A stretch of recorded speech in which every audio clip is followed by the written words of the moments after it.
नमस्कार, मैं हूं राहुल राजपूत। आप देख रहे हैं सबसे बड़ा मुद्दा। देश में बेरोजगारी की समस्या पर पीएम मोदी और सीएम योगी ने सर्जिकल स्ट्राइक कर दी है। ये स्ट्राइक ऐसी है जिससे आने वाले 2 सालों में देश में बेरोजगारी की समस्या बहुत हद तक खत्म हो जाएगी। सरकार के इस कदम से विपक्ष के हाथ में एक मुद्दा जो बचा था वो भी छिन गया, लेकिन अखिलेश यादव अभी भी योगी सरकार को उनके संकल्प पत्र की याद दिला रहे हैं। ऐसे में सवाल उठता है कि मोदी योगी के मिशन से खट्टा हुआ विरोधियों का क्या मन? विपक्ष से बेरोजगारी का क्या मुद्दा छिन गया? युवा शक्ति से मिलेगी 2024 में सत्ता शक्ति? मोदी योगी वादा निभाने की तरफ बढ़ा रहे क्या कदम? देश से दूर होगी बेरोजगारी की समस्या? इन्हीं सवालों के साथ मेहमानों से करेंगे चर्चा, लेकिन उससे पहले एक रिपोर्ट।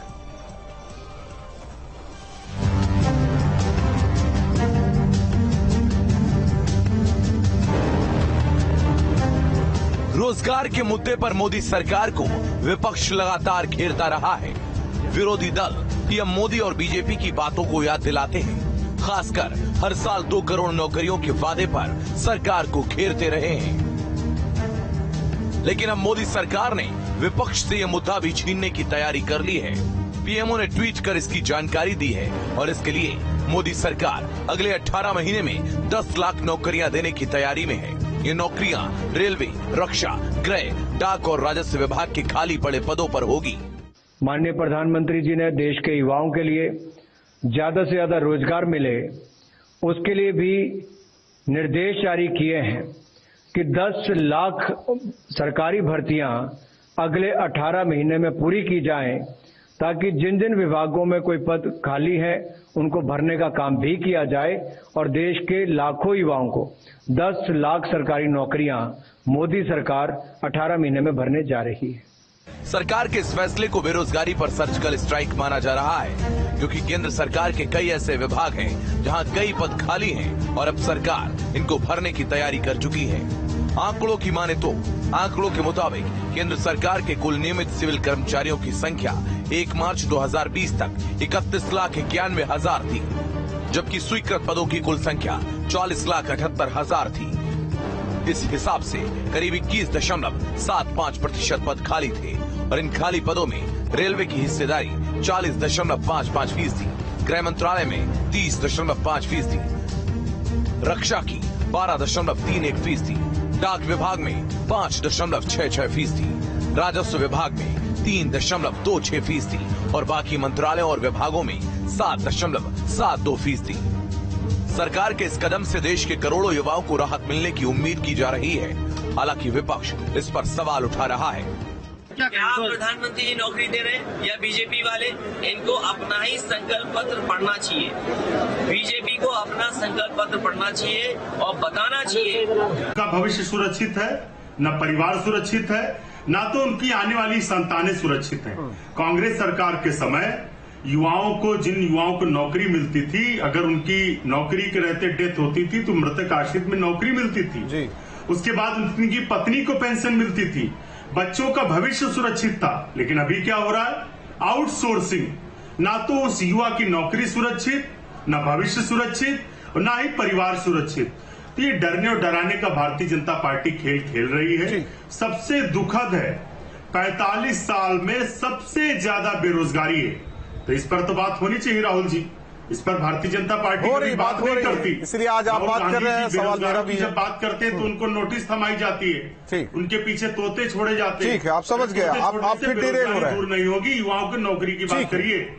हरीशचंद्र जी, एक पद 100 आवेदन। हालांकि कई स्थिति भी देखी गई है कि सफाई कर्मी के लिए भी निकलता है तो वहां बीटेक वाले, एमबीए वाले सब अपना दावेदारी ठोकते हैं। विपक्ष का सवाल अभी भी क्लियर है कि कुछ भी है ये ऐलान न रह जाए, क्योंकि पीछे भी ऐलान की बात करके विपक्ष इस बात का जिक्र करता है कि वो चीजें तो हुई नहीं, अब नई क्या है। देखिए राहुल जी, विपक्ष अगर सच के आईने से देखे तो विपक्ष इस तरह की बात नहीं करे।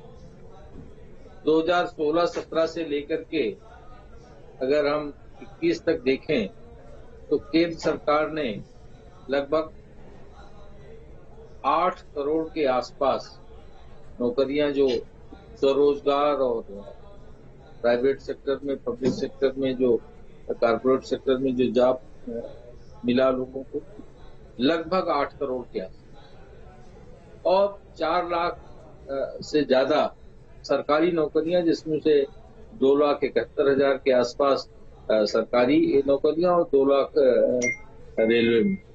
ये 4 लाख से ज्यादा नौकरियां इन 3-4 सालों में केंद्र सरकार ने। जो पद रिक्त हैं जी, तो बीच में कालखंड कोरोना के कारण सभी दिक्कतें थी, सबको मालूम है, लेकिन अब सरकार ने वो चाहे सेना हो, चाहे वो गृह मंत्रालय की जो पुलिस और अन्य सिविल सर्विसेज हैं उसको, रेलवे की सर्विसेज हो, डाक हो, इन सब जगहों में जो रिक्तियां लगभग 9 लाख के आसपास जो शेष हैं जी, उनको आगे 1-1.5 साल में सब सारी नियुक्तियों को भरने की सरकार की योजना है। लगातार सरकार उस पर काम कर रही है। लेकिन विपक्ष को तो संशय है, संदेह है, शक है। अब विपक्ष को वास्तविकता ये है कि विपक्ष खुद अपने आप में आत्मविश्वास से उसके अंदर आत्मविश्वास है नहीं, वो हमेशा अविश्वास से ग्रस्त इसलिए है कि उसका आत्मविश्वास टूटा हुआ। ठीक, आज अखिल स्वामी जी, दरअसल नौकरी की स्थिति, क्योंकि अगर रोजगार की बात होती है तो सब उम्मीद लगाए बैठते हैं सरकार की तरफ से, और सरकारी नौकरी को ही रोजगार माना जाता है। ये कहे कि अपने आगे पीछे सबने औरा भी खींच रखा है। सवाल इस बात का, आप बेहतर तरीके से बता सकते हैं, कितनी नौकरी इस देश में, चाहे वो राज्य सरकार की तरफ से हो, केंद्र सरकार की तरफ से हो, और बेरोजगारी का दर जो है, हमें नहीं लगता कि अगर वो भी पूरा भर दिया जाए तो भी बेरोजगार बचेंगे नहीं। बेरोजगारों की तादाद ज्यादा है भारत में। देखिए, वास्तविकता में बहुत खुशी की बात है कि आज हम ऐसे विषय पे चर्चा कर रहे हैं जो देश के केंद्र बिंदु में होनी चाहिए, और जैसे अर्जुन की आंख अर्थव्यवस्था और रोजगार पे थी, बिल्कुल उस प्रकार की चर्चा आज हम कर रहे हैं। केंद्र सरकार और राज्य सरकार का ये जो कदम है बहुत ज्यादा स्वागत योग्य है, क्योंकि मैं शिक्षक हूं और मैं जानता हूं कि युवा किस प्रकार से संघर्ष करता है और कितना प्रतिभाशाली हिंदुस्तान का युवा है। जब उसे नौकरी नहीं मिलती तो किस प्रकार अवसाद से पीड़ित होता है। तो ये बहुत अच्छा स्वागत योग्य कदम है। केवल 2-3 निवेदन मैं इसमें करना चाहता हूं। पहला ये कि ये भर्तियां 1 साल के अंदर हो जाएं जी। दूसरा, जो इसके फॉर्म की फीस हो वो बहुत कम हो, और जो अभ्यर्थी हो उनको बहुत दूर का परीक्षा केंद्र न दिया जाए। परीक्षा का जो प्रश्न पत्र है वो लीक न हो, और अगले 1 साल 1.5 साल के अंदर 2024 से पहले ये सारे पद भर दिए जाएं, क्योंकि हमारे देश में अगर युवाओं की आकांक्षाएं पूरी नहीं होंगी अखिल जी, तो और भी जोड़ना चाहता हूं कि कोर्ट के पचड़े में ना फंसे ये भर्तियां, क्योंकि उत्तर प्रदेश की ऐसी स्थिति रही है। देखिए, अगर सरकार बिल्कुल अच्छी नीयत से, अच्छे उद्देश्य से ये परीक्षाएं कराएगी तो वो कोर्ट के मसले में नहीं जाएगा जी। अगर 1.5 साल के अंदर, ये इतना समय है 2024 से पहले, इस सारे पदों को बिल्कुल स्वच्छता पूर्वक और बिल्कुल ट्रांसपेरेंट रूप में भर दिया जाए, बच्चों की आकांक्षाएं। और देखिए, सरकारी नौकरी और प्राइवेट नौकरी पे जो आपने प्रश्न पूछा जी, देखिए सरकारी नौकरी में जो पद खाली हैं, और बहुत सारे ऐसे विभाग हैं जिनमें पद अगर आप नहीं भरेंगे तो उनकी जो क्षमता है वो कम हो जाएगी। सरकारी पद आवश्यक हैं। अगर सेना में हमारे युवा जो 3-3, 4 साल से मेहनत कर रहे हैं, और अगर उनके पद नहीं भरे गए हैं, उनमें निराशा व्याप्त है। अगर ये पद भरे जाएंगे, और इसी प्रकार मोदी जी से मेरी अपेक्षा है कि अगले 2-3 साल के अंदर वो इतने सारे पद भरें, क्योंकि सरकारी पद अगर केवल भर देंगे तो मार्केट के अंदर बहुत ज्यादा डिमांड, लेकिन ये पद भरे जाएं जी। ऐसा ना हो कि 2024 तक ये परीक्षा न हो पाए और उसके बाद पेपर लीक हो जाए और उसके बाद ये पद न भरे जा सकें। तो सारे जितने भी इसमें प्रिकॉशन लेने हैं वो राज्य सरकार और केंद्र सरकार ले, और निष्पक्षता पूर्वक जो योग्य बच्चे हैं उनको सरकारी नौकरियां मिलें। होता तो है प्राइवेट सेक्टर, कोशिश तो इस सरकार में जो बार्गेनिंग पावर होती है, वो एम्प्लॉय और एम्प्लॉय के बीच की जो बार्गेनिंग पावर होती है, वो प्राइवेट सेक्टर में, अगर पब्लिक सेक्टर में विकल्प नहीं होगा तो उसमें एम्प्लॉयर की बार्गेनिंग पावर बहुत ज्यादा हो जाती है और एम्प्लॉय इस स्थिति में बाध्य होता है कि जो भी एम्प्लॉयर कहे उसे करना पड़े। ठीक है, इसलिए अच्छे देश के लिए, अखिल जी, इसलिए सवाल पूछा कि सरकारी नौकरी ठीक है कि उसके पद, जो पद खाली है वो भरे जाए, क्या इस कुछ हद तक समस्या तो हल हो सकता है ना इससे?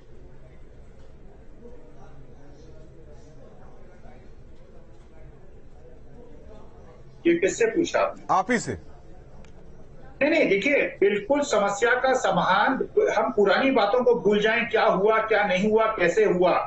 अब एक कदम जो प्रधानमंत्री जी ने उठाया है, मुख्यमंत्री जी ने उठाया है, उसमें शुरुआत हो जी, सरकारी पद भरने शुरू किए जाएं। क्योंकि देखिए, जो बच्चों की अपेक्षाएं होती हैं, जो गांव के बच्चों की अपेक्षाएं होती हैं और जो मेहनत करते हैं, उनके पूरे परिवार का, मैंने ऐसे बच्चों को पढ़ाया है जो अपने खेत गिरवी रख के परीक्षा MBA करने आते हैं और इंजीनियरिंग करने आते हैं। अगर उनको रोजगार नहीं मिलेगा तो हम तो चलिए बुजुर्ग हो गए, और लेकिन जो बच्चे हैं उनकी जो अवसाद की स्थिति है वो देश के लिए अच्छी नहीं है। पद भरे जाने चाहिए। और जब देखिए GDP बढ़ेगी, जब IIP बढ़ेगा, जब इकोनॉमी ग्रो करेगी, जब प्राइवेट सेक्टर अच्छा काम करेगा तो वो रोजगार भी ज्यादा देगा और एम्प्लॉय का ध्यान भी रखेगा। 7-8 साल पहले जो स्थिति थी कि जब, ठीक है, अंशु अवस्थी जी कुछ कहना चाह रहे हैं। हरीश जी बहुत सारी बातें कर रहे थे, मुझे लग रहा है कि वैसे भी इधर उधर की बात होती है। कम से कम बेरोजगारी के जो आंकड़े हैं वो सरकार के आंकड़े हैं। जो centre for economic data and analysis है वो सीधे तौर पर कहता है कि 2016-17 में मैन्युफैक्चरिंग सेक्टर में 5.10 करोड़ लोग नौकरियां करते थे, जो आज घटकर 2020-21 में 46% घट गए, यानी कि अब मात्र 2.70 करोड़ लोग बचे। तो कोरोना काल, तो चारों तरफ वजह ये भी बताया जाता है कोरोना काल। देखिए, कोरोना काल वजह है, लेकिन उससे ज्यादा बड़ी वजह है कि जो बिना प्लानिंग के लॉकडाउन लागू किया गया, करोड़ों लोगों को अनजाने में अचानक नौकरियां छोड़नी पड़ी। कोई प्रिपरेशन, कोई तैयारी नहीं थी। दूसरा, केंद्र और राज्य सरकारों को मिलाकर 62 लाख पद खाली पड़े। 32 लाख केंद्र सरकार के और 30 लाख पद स्टेट गवर्नमेंट के। एक नौकरी जब एक परिवार को राहुल जी बेरोजगारी नहीं दूर हो पाएगी, निश्चित तौर से पूरा परिवार सुरक्षित महसूस करता है। ध्यान दीजिए, एक परिवार में जब एक व्यक्ति को सरकारी नौकरी मिलती है तो पूरा परिवार अपने आप को सुरक्षित महसूस करता है। लेकिन हालत यह है कि 62 लाख सरकारी पद खाली पड़े हैं, सरकार को उनकी चिंता नहीं है। दूसरा, आउटसोर्सिंग से जो सबसे बड़ा नुकसान हो रहा है वो आरक्षण का नुकसान भी हो रहा है। साथ साथ में आउटसोर्सिंग सरकारी पदों पर हो रहा है। ठीक है, आपके इतने सवाल हरीश जी जवाब देंगे।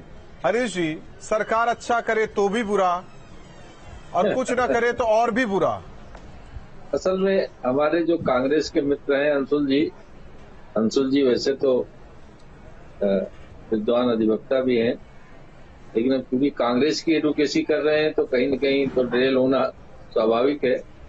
वास्तविकता यह है कि जिस आउटसोर्सिंग और इसकी बात कर रहे हैं बार बार अंशुल जी, वो कांग्रेस सरकारों की ही देन है। वैश्विक अर्थव्यवस्था को आखिर किसने स्वीकार किया, किसने गेट रेजुलेशन को साइन किया, उसी सब का ये बाई प्रोडक्ट है। और ठीक है सर, आरोप और प्रत्यारोप छोड़ दीजिए, अब भविष्य की बातें की जाए। मैंने कहा ना कि सरकार ने, जैसे मुद्रा बैंक योजना को आप उठा के देखिए, तो मुद्रा बैंक योजना के माध्यम से 4 करोड़ 28 लाख लाभार्थी हैं मुद्रा बैंक योजना। तो एक मुद्रा बैंक योजना का जो लाभार्थी है वो कम से कम 1-2 और लोगों को रोजगार तो वो दे रहा जी।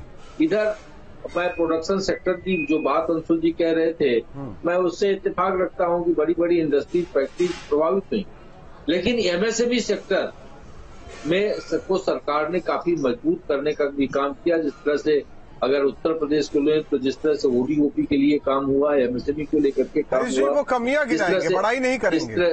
जिस तरह से एक्सपोर्ट बढ़ा, और सरकार ने पिछले आप कार्यकाल का 17 से लेकर के जो 22 तक का जो कार्यकाल था योगी जी का, उसमें 5 लाख से ज्यादा तो सरकारी नौकरियां दी। इसी तरह से सेंट्रल गवर्नमेंट ने जो भी रिक्तियां हैं, 9 लाख के आसपास मैंने बताया कि वर्तमान में जो रिक्तियां हैं रेलवे को लेकर के, ठीक, उसको पूरा करने के लिए सरकार ने दीपक जी एक आपसे सवाल, आप खाटी समाजवादी हैं और बेहतर तरीके से हालांकि उसको भरने के लिए सरकारों को देखा है और कोशिशें ही कामयाब होती हैं। जो क्या स्थिति रही उत्तर प्रदेश की सब जानते हैं, हर एक भर्ती कोर्ट तक फैसले आते रहते हैं। सरकार की कोशिश तो है, बेहतर कोशिश, इसके लिए तो बधाई की पात्र है ना सरकार, कि नहीं है? बिल्कुल, अगर सरकार बेरोजगारी, आर्थिक विषमता कुछ भी नहीं है तो भी साधुवाद की पात्र है।